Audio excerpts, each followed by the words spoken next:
বিজেপির ক্যান্ডিডেট ছিল, সে বাবরি মসজিদ করছে। 2019 সালে বিজেপিতে যোগদান করে বিজেপির ক্যান্ডিডেট হয়েছিল। সে বাবরি মসজিদ করে ধর্মের নামে বিভাজন করে কিছু টাকা তুলে নিচ্ছে মধ্যখান থেকে মানুষকে বোকা বানিয়ে। এক পয়সাও দেবেন না, গরিব মানুষকে সাহায্য করুন, কোরআনে লেখা রয়েছে। হুমায়ুন কবিরের বাবরি মসজিদ নিয়ে এখনো বিরোধিতা করা হচ্ছে শাসক দল তৃণমূল কংগ্রেসের তরফে। এবার দলের সমাবেশ থেকে সরাসরি মানুষকে বাবরি মসজিদের জন্য অর্থ দান করতে বারণ করলেন তৃণমূলের সর্বভারতীয় সাধারণ সম্পাদক অভিষেক বন্দ্যোপাধ্যায়। বৃহস্পতিবার যখন কলকাতায় আইপ্যাকের দফতরে ইডি তল্লাশি চলছে, সেই সময় মালদার সভা থেকে সংখ্যালঘু মুসলিমদের ভুল পথে চালিত করতে বক্তব্য রাখলেন অভিষেক। সরকার যেখানে মন্দির করে যাচ্ছে সাধারণ মানুষের করের টাকা খরচ করে, সেক্ষেত্রে কোনো আপত্তি করা হচ্ছে না, কিন্তু হুমায়ুন কবিরের বাবরি মসজিদ নির্মাণে সাধারণ মানুষ যে মুক্ত হস্তে দান করছেন সেটাতে আপত্তি তুলছেন অভিষেক।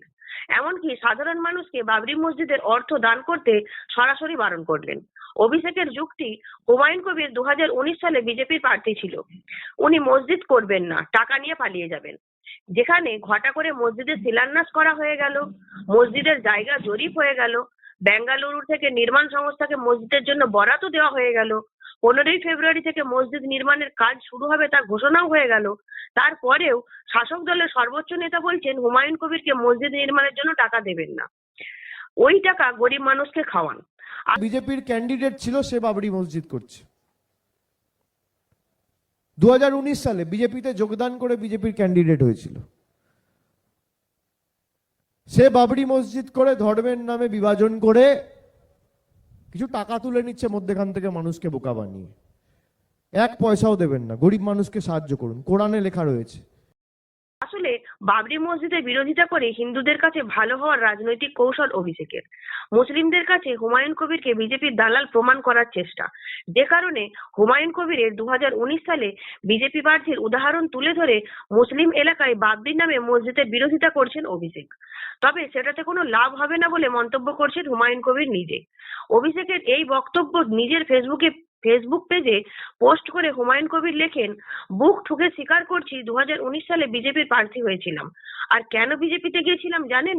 কারণ 2018-এর পঞ্চায়েত ভোটে আপনার দলের গুন্ডারা যে সন্ত্রাস আর দুর্নীতি চালিয়েছিল, গণতান্ত্রিক অধিকার কেড়ে নিয়েছিল, তার প্রতিবাদে গিয়েছিলাম।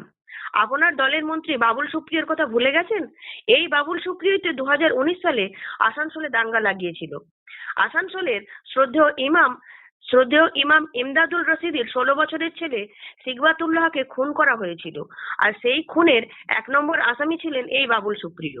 তখন তিনি ছিলেন সাম্প্রদায়িক দাঙ্গাবাজ, আর আজ তিনি আপনার দলে এসে মন্ত্রী গেলেন, ধোয়া তুলসী পাতা হয়ে গেলেন। ইমাম সাহেবের চোখের জলের কথা তখন কারো মনে পড়েনি। অভিষেককে উদ্দেশ্য করে হুমায়ুন আরো বলেন, আপনি স্টেজে দাঁড়িয়ে বড় বড় লেকচার দিচ্ছেন, বলছেন মসজিদে এক পয়সাও দেবেন না, গরিব মানুষকে দিন। খুব ভালো কথা, কিন্তু আমার প্রশ্ন, যখন এই রাজ্যে হাজার হাজার ক্লাবকে ফুর্তি করার জন্য কোটি কোটি টাকা সরকারি অনুদান দেওয়া হয়, তখন কি আপনাদের গরিব মানুষের কথা মনে থাকে না? তখন মনে পড়ে না যে এই টাকাটা হাসপাতালে দেওয়া যেত? পুজোয় অনুদান দিলে সেটা সংস্কৃতি, আর মানুষ নিজের ধর্মস্থানে নিজের মসজিদে 2 টাকা দিলে সেটাই অপচয়। এই ভণ্ডামিটা বন্ধ করুন। আরো বলছেন গরিবের কথা। আরে বাংলার মানুষ তো আজ গরিব হয়ে আছে আপনার দলের কিছু নেতার জন্য, যারা গরিবের আবাস যোজনার ঘর থেকে কাটমানি খায়, যারা 100 দিনের কাজের টাকা লুট করে, তারা কারা?